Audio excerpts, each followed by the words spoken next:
Well, hello there. Thought I'd get nice and close. One of my buddies was saying, how do we get people to get off manual mode on cameras and have them adopt fully the automatic mode of a 35mm DSLR?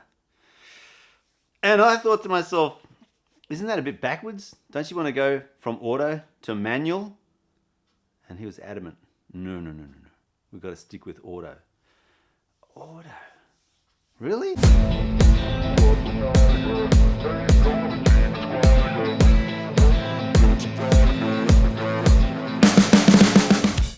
You want to learn how to use the automatic setting on your camera? That doesn't make any sense to me. I'm going to go against the trend. I'm going to show you how to use the manual settings on a camera. Let me grab an example. In fact, let me grab two. I'll be right back. The camera. That took a lot longer than I thought to. Okay, so this is the Canon A1, a 35mm 1978 vintage camera from the 1970s, hence 1978. Yeah, this is, gosh, one of the very first professional fully automatic cameras coming out of the manual design ethic. Well, the technology wasn't there to go fully automatic until this point. So let me explain a little bit about this thing. So to turn it on, you've got these buttons up here. So this one here you turn on for the electronic filter. No, the electronic meter. Electronic meter. And then this one over here, you turn it from from L lock to A automatic, or to, can you see that? To 10 seconds. That's the self timer. 2 seconds, 10 seconds, automatic. So look, to make this work, you put it on A automatic, and then if you wanted to make it fully automatic, then you would basically put this slider, get that down, this, man, how do I, yeah, see, onto P for program. So you've got, well, can you see it, P for program. So automatic, P for program, and then that's ready to rock and roll. That's it for setting the automatic components of this camera. The only thing left to do is to match up the ISO. Dang, autofocus here. The ISO, so that it matches the film speed. Being a film camera, you can see I've got 400 ASA, 24 exposure film in there. So the 3 there is just that it came in a 3-pack. So I had 3 rolls of 24 exposure, 400 ASA film. Now, it's set on 400 because it's got the little dial thing there with the 400. Hope you can see it. So that's it. That's what you did to turn that on and get it ready to go automatic. So there's 3 buttons to get going: the meter, the actual on-off switch, which is A for automatic, and then set the program mode for P for program. Otherwise, you would use A for automatic, and then you'd switch this thing here for the shutter speed. The 1/1000th was the fastest it would go. Now the aperture, this thing here, you'd flick over if you want to make the aperture the priority. See, it changes the view there. So I'll try and do it so you can see what I'm doing. So that one, you'd flick that there. See how it's changing it from shutter speed to aperture? No, you can't see it easily. But anyway, it's changing it to aperture. So you can then flip the dial and change the aperture on this thing. So you'd have to do another process on the lens itself, which is change the lens to A for automatic. Otherwise, you'd put this back to TV mode, which is the timing variable, TV, aperture variable, timing variable, otherwise known as shutter speed. So you'd change the shutter speed. So if you want to make this manual, you'd go basically put it on 1,000th of a second, for example there. Change the aperture on the lens, so off automatic, put it onto f1.4 if it went down that low, up to f22 or something like that. Leave the ASA film that way it is, wind it on, blank, take your photo, bang, you're done. There you go. Why I explained all that in great detail was basically because that's how complicated it was back in 1978 to get a professional. This was the professional camera for people in 1978 to aim for one of these. This cost as much as a brand new car in 1978, the A1. It's fully automatic in terms of you put it on, like I said before, program mode, and just press the button down and it chooses the best setting for shutter speed and aperture based on a algorithm that's actually not digital. This is all analog, by the way, not digital. It's a computer in there, but it's all electronics. So it had these settings in here set by resistors, capacitors, and coils to work out based on the meter readings coming in from the lens. It would say set it for this speed and this aperture opening of the lens. Based on our ISO that we've been provided with over here, and bang, the electrons would go around the circuit and say, this is how you set it up, do it that way. Nowadays it's algorithms, AI, software, firmware, all the good things of computers, rather than analog electronic circuits telling it what to do. And so that brings us up to the mirrorless DSLR cameras that we've got, like this one here. So again, you know, we've got lots of dials. It goes back to the design aesthetic, I guess, of cameras of yesteryear, the 1978 vintage. They're wanting the dials. You know, they've got the screen on the back, the LCD typical screen on the back to, you know, touch screen and change settings. But a lot of camera people love dials, which is what we've got here. So in this example, to make this fully automatic, again, the green coloured dial here, so you'd put it on either that, which is saying that it's automatic film. The one over is hybrid. This basically lets you do film or video for 8 seconds of video and take a picture. So this one here makes it fully automatic. So there's an on-off switch there, and then you turn this dial to go on a green automatic mode, and then you're fully automatic. And it uses algorithms as opposed to electronics to evaluate what's happening with the meter. So there's no switch for the meter on this. As you turn it on, the meter gets turned on as well. And then the camera takes over and does everything automatically, including autofocus. Switch that setting there on this Canon L series lens, and AF is the one to use, as well as image stabilization. So the body has got no stabilization, but the lens does, and it does a pretty good job of stabilizing the image. And that's it, bang, away you go, you take photos, and they come out gorgeous. If you wanted to buck the trend and go manual, this is what I'd suggest you do. You turn the dial until it reaches M. I can't actually see it because I'm blind. Oh yeah, gone. Yeah, completely wrong, because the little dial is actually, where's M? God, I went around it. There's M there. So you put the M next to the dial. That's now manual. Then you got to use these dials on the back of the camera. What I love about the Canon mirrorless cameras, this is an older one. It's the M series, M3. I love it still. You use this to change the aperture, basically. See, that's changing the ISO actually. Oh no, it's not. That's changing aperture. So you move that around. It changes the diameter of the what do they call them again?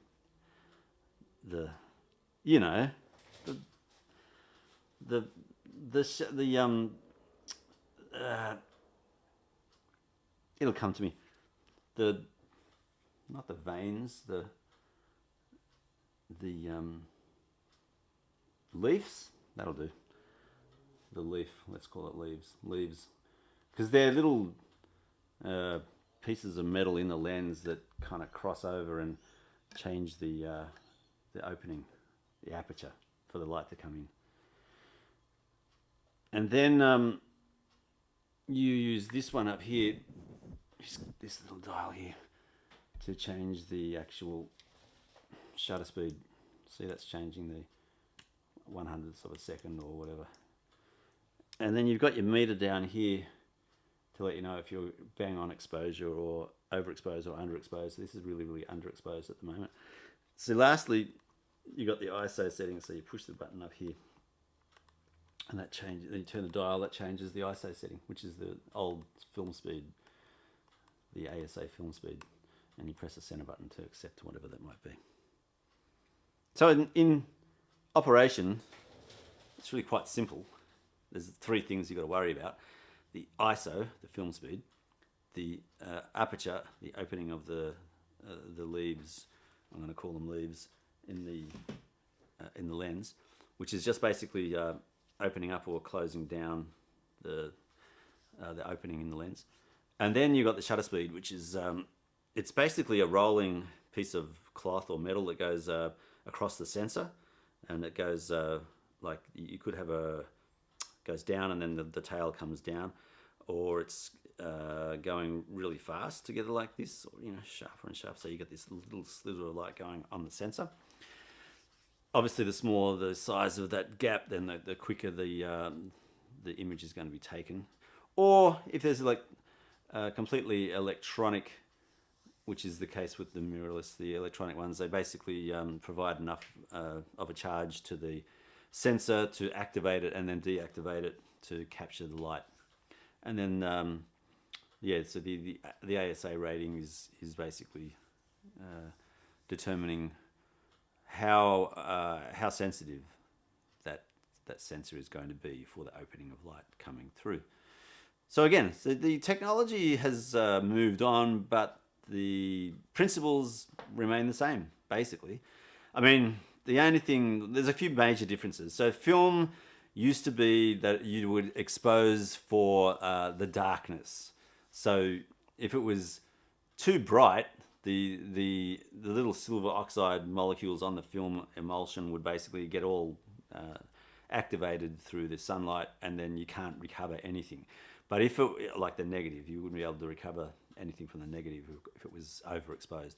But if it was underexposed, you could kind of, or is it the reverse? Might be the reverse. No, it makes sense because everything is lost to too much light coming in. So if it was underexposed, the silver oxide on the film emulsion may not activate completely through the entire roll of film, so you could actually process it a little bit more with chemicals to bring out the negative detail, or the detail in the negative, and then you get your picture back. Digital cameras, you do reverse, you expose for the light. So basically, if you have overexposed the image, but you've got high dynamic range capability on the camera, you can reduce the amount of exposure or brightness or contrast, if you like, on the image that you get from the JPEG or the RAW file. RAW in particular would be good. You can wind that back and recover a lot of the detail. But if it's underexposed as black, then you can't get anything back from that. So it's kind of a different approach with film. You can recover from the darker side of being underexposed, and in digital you can recover from the slightly more overexposed images and then bring them back. With that's technically, I think, the biggest differences between film and digital. The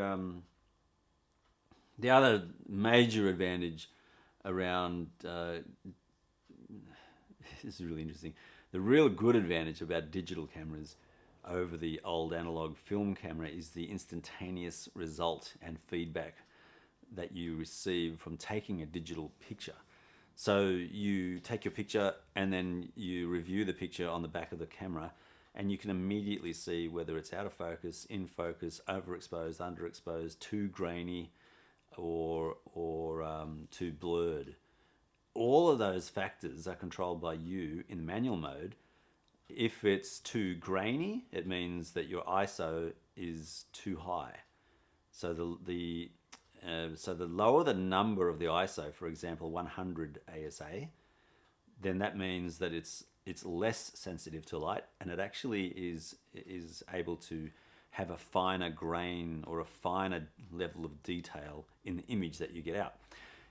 Conversely, if it's say 25,000 or 256,000, I think is the highest I can get. That means to be able to receive that light, it actually makes it more globular, kind of globular or more grainy in the image. So it means that you get more sensitivity to light, but less detail. So it looks like the word is grainy, like it's sandy almost.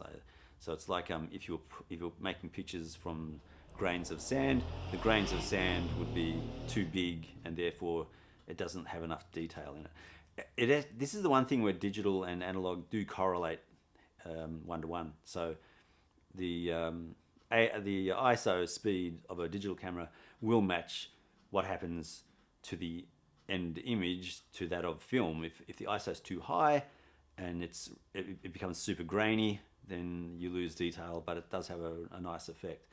So black and white photography, which have a high ISO or high ASA rating, have the same result. It looks grainy, but it can look really artistic and really good when it's done appropriately. So that's probably where there's a couple other things, I guess, where there's similarities too.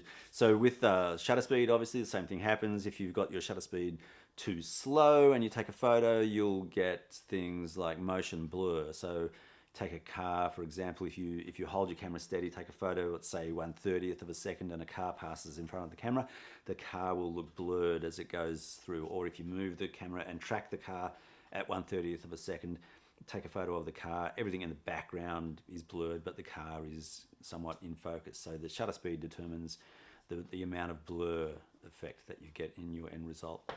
The aperture is really interesting. Aperture is basically going to be determining how much light comes in to the lens or hits the sensor. So with a wide open aperture, you can have a higher speed of shutter speed because it'll have enough light to expose the image correctly. If the aperture is too small, you'll need to have the length of time for the shutter to be open longer, so as to allow more light to come in and give you the correct exposure as well. So depending on what effect you want, you can change the aperture, and especially not so much effect, but the amount of blur you might want. So effect to a degree, how much blur you want with the shutter speed, you can then adjust the aperture accordingly. But you've got to balance that with correct exposure, correct shutter speed, and correct ISO to get the exposure. So the exposure is going to be determined by those three things: ISO, shutter speed, and aperture. And so they're the three things we work with. The other interesting thing about the aperture is that if you have a wide open aperture and lots of light coming through, you also reduce the focal plane, they call it. So the distance that things are in focus becomes much shallower. So what I'm saying there is, if you had the aperture at its widest opening, things that you had in focus, so for example my fingers here, these fingers in this plane going across would be in focus, but things in this plane will be out of focus, in focus, out of focus. There's this little range in here, if I turn that around you'll see it's small, where things are in focus and then out of focus too far away, in focus, out of focus too close to the lens. If the aperture is brought down into its smallest opening, that focal plane becomes very, very, very wide. So you can have things in focus which are close to the lens and far away from the lens in the one picture. That's how you can get, they call it depth of field. So the depth of field is quite large when the aperture is small, and the depth of field reduces as you increase the amount of light coming into the lens from a wide open aperture. So there's a really interesting inverse kind of relationship between the aperture opening and the depth of field. So the wider the the lens is opened, the less the less the depth of field is, the shallower the depth of field is. And that's how you get that blurry background. So if I come nice and close here, you can see, if I position my head the wrong way, you can see that things in the background are blurred out. And it's because I've got the camera set up so that it'll automatically change the aperture and the ISO, but keep the shutter speed fixed at 50 frames per second. And so what's happening is the ISO is being adjusted and the aperture is being adjusted automatically by the camera. When I come close, it wants my eyes in focus, and so it changes the, because it's automatic focus, well, it changes the focus focal point, changes the aperture, so we get that blurred effect in the background over there, and the ISO gets changed as well to keep the exposure correct.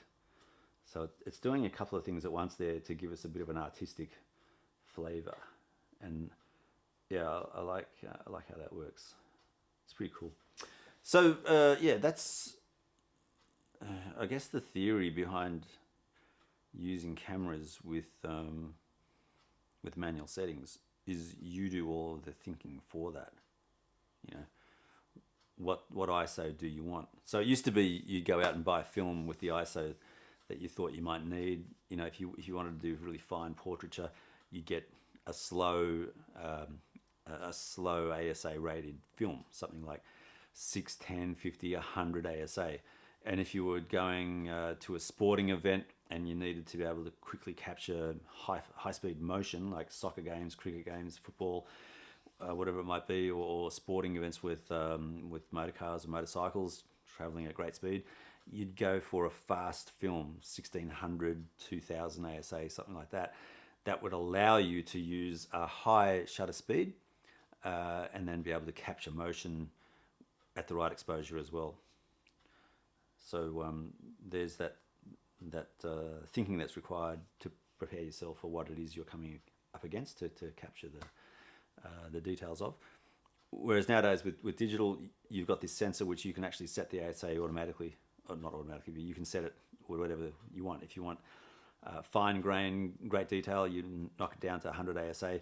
If you're wanting to be able to capture events with sporting events with a high-speed shutter, then you'd rack up the ISO to a high speed, and you'd be able to cater for a high-speed shutter speed at the same time.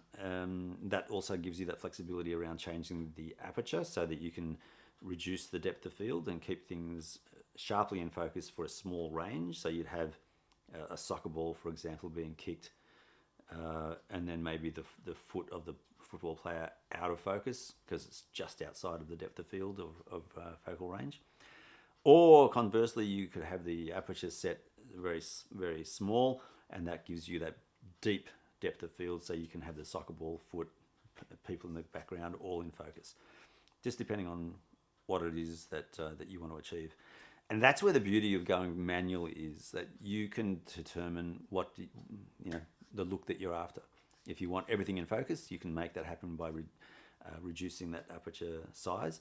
And if you want only something in particular to be in focus, then you reduce that depth of field by opening up the aperture, adjusting the shutter speed and the ISO so that it falls within that recommended exposure setting, so that you get optimal exposure while capturing all the detail that you want in the way that you want.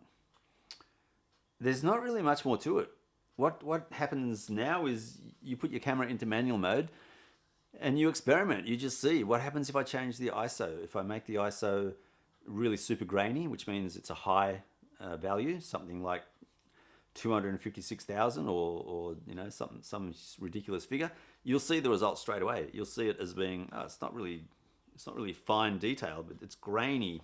I can see there's a lack of detail in the picture, in the image. So then you whack the ISO down to its lowest 100, and you'll see, oh wow, there's so much more detail. It looks sharper, So you can see it straight away. Same thing with the aperture. You open it up from really wide to really small. Take two different photos when it's wide, when it's small. See the difference in the depth of field. What's in focus, what's out of focus. yeah, and the shutter speed, you change that to the slow speed and the high speed. You'll have to keep the camera super steady when it's on a low speed, otherwise you'll pick up the camera shake and everything will be kind of out of focus, or moving and blurred, or super fast, and you can take pictures of things which are frozen in time, like birds' wings, butterfly wings, trees blowing in the wind, etc. So yeah, that's what I'd suggest you do is experiment and just see what happens when you change settings, and then over time you get used to it. But the trick is take a photo, review the photo, take another photo after you change something, and see the difference, and notice what you've done to make the difference. And over time you'll pick it up. It's just practice. It's just practice. But it's so much fun. It is so much fun. I enjoy it. Otherwise, just go back to auto. It'll take care of most things for you, but you won't be able to communicate to the camera, I want to have the background blurred, but the thing in the front not blurred. Or I want everything sharp in close up and in the distance. Or I want the distance in focus, but close up out of focus. So that's where the automatic feature fails, because you can't do that very easily. You can do that now on the iPhones. They're pretty smart.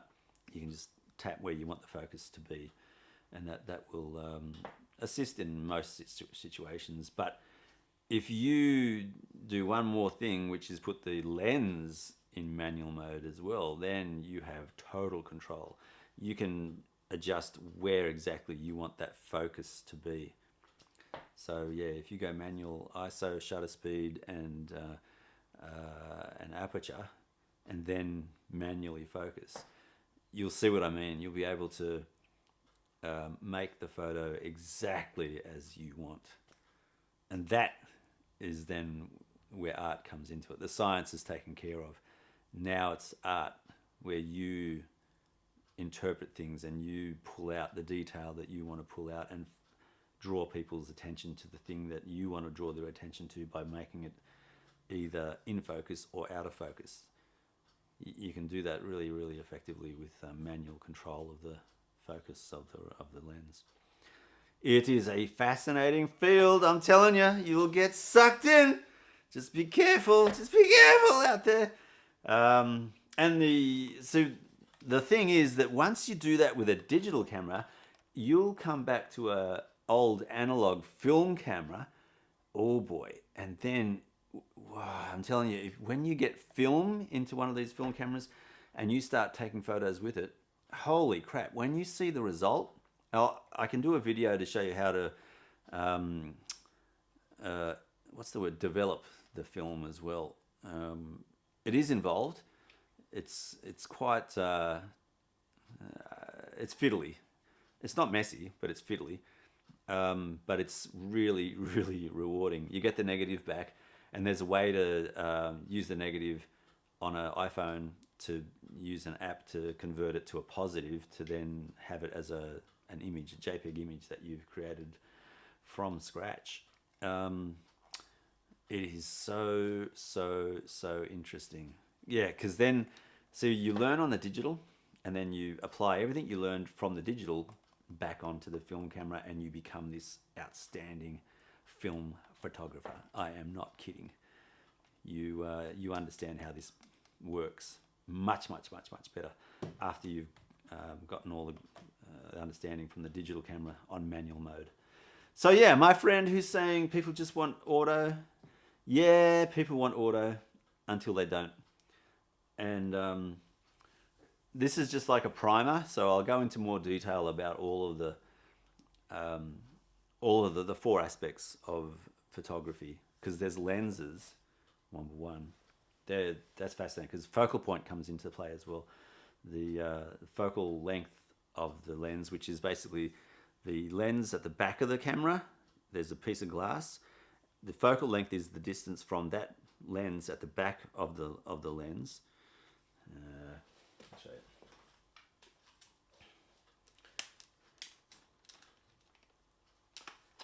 So on any lens, you've got this rear element here.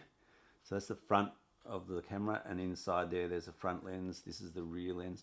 So the distance between the surface of that rear lens and the sensor in the camera, oh, you can't see the sensor because it's blocked by freaking glass, but there's a sensor in there and it's designated by that symbol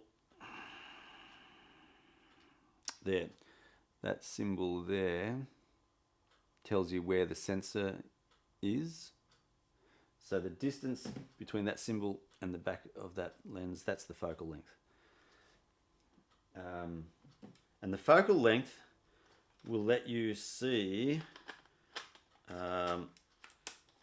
how much distortion there is in a picture. So if you had a focal length of 11 millimeters, where the back of the lens is really close to the sensor, that will basically give you a bowing effect, a distorting effect of straight lines in front of it. Whereas if you had say a 50 mil, so 5 centimeters from the back of the lens to the sensor, 50 mil lens basically gives you what I'm pretty sure what your human eye would see in the peripheral vision and magnification and things like that.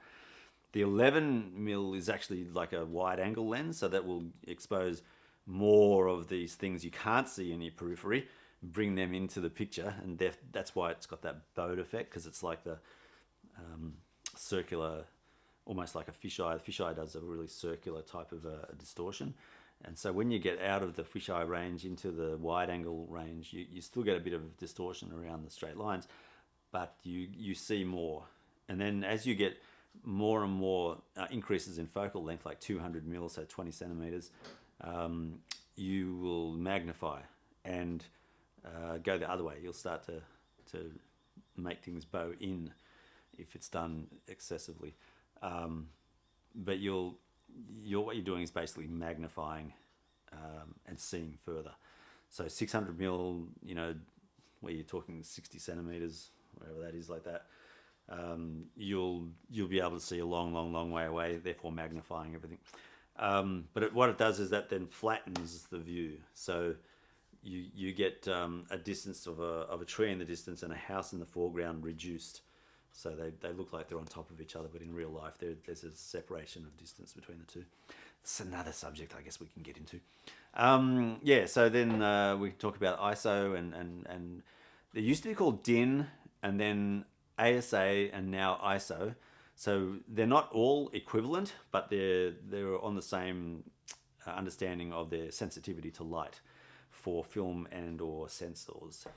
Aperture is fairly standard across the whole range. The only thing is that those vanes or the leaves that they call, there's different technology around them. There's different numbers of leaves. So you'll have some that will restrict the amount of light coming into the lens through parallel type vanes like this, or leaves like that. There's others where they spiral out like a flower. And then there's a different number of them. Some have 5 of these leaves, some have 9, some have 11 or whatever. The greater number of leaves that come in to reduce the light coming into the lens means you get this bokeh effect of like almost a perfect circle. And the less number of leaves to restrict the light coming in means you have the shape of the crossing over of the leaves. Say there's 3, like that. You'll see a triangular type of a bokeh in the background. Whereas if you've got lots and lots and lots, it'll almost be circular. So you get a nice bokeh effect in the back. So I'll talk about bokeh as well. Shutter speed is fairly standard. It's all around technology and how fast you can make a curtain or a shot of light appear and disappear. So we're up at I think we can get to like 1/10,000th of a second in some cameras, if not more. There are the high-speed cameras which go into the order of, gosh, I think it's like 10,000 pictures per second or something some of them go to. So the shutter speed on those is just incredibly fast. But they're high-end, extremely ridiculously expensive cameras. So yeah, for each of those there's three elements for talking about exposure. There's a whole lot of technology behind that. And then the last one around lenses, there's a whole lot of technology behind that as well. So from coatings on the front of lenses through to the number of pieces of glass that combine together with different magnifications, different compounds, and different types of glass that are being used, and how convex, concave elements in the lens come together to create the lens that that we want to use. There's a lot to it, an awful lot to it, but it's all very basically understandable and logical.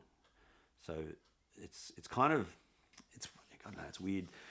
It's easy to understand. It's hard to master, but that's where practice comes in, and your understanding, and that's where I want to provide that value to demystify all of this and make it easy to understand, because it's not hard. It's just that it takes a little bit of a willingness to try new things out, make mistakes, and then learn from them. And the digital camera lends itself to that so well. And digital cameras now, you can pick them up. Like I picked up a Canon M1, I think it was, is like $180. So it's a digital camera with everything that you need to understand the basics, to get you into understanding how a camera works, especially in manual mode. My God, strongly recommend that. Then you can get a film camera and just bring out the beauty of film. It's so different. It's so good. So good. It's different from digital. You'll see it straight away. It's really interesting. And there's different formats as well. So you've got the 35mm, which is the kind of a, what do they call it, small format. Then there's the medium format, which is like the Hasselblads, the 4x5 inch. And then they've got the wide format, or the large format film cameras, which go anywhere from 6-inch negatives up to, God, a couple of feet, so they're like custom-made cameras, not used obviously very much anymore, but just love the way they look. So good. There you go. There's my my intro video for cameras, photography. So if you're interested, I'll put some more videos together. It's super fun. Super fun. I love it. Okay. Talk soon now. Bye.